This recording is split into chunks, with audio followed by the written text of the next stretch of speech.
Welcome to Pindar Poetry. We hope you learned something new. You start by preserving progress. Upload saves to PS Plus Cloud or copy them to USB. Once done, fully power off the PS4, wait 30 seconds, then hold the power button until 2 beeps sound. Make sure your DualShock is connected by USB. This ensures input works in safe mode. You're entering a diagnostic environment that lets you repair storage and rebuild databases. Doing this first prevents accidental data loss and prepares the system for the next repair steps. You now choose Rebuild Database to clean up fragmented files and repair corrupted file tables. This often restores corrupted game entries and reduces crashes.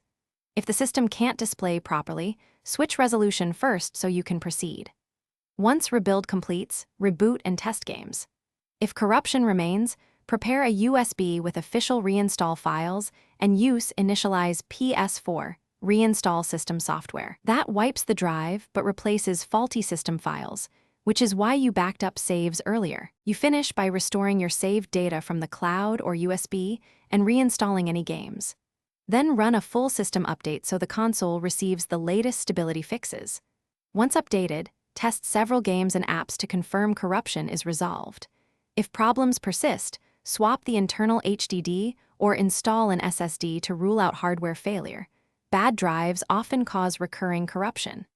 If changing drives doesn't help, contact Sony service. Hardware-level issues may require professional repair or replacement. Thanks for watching. Consider subscribing if we helped you.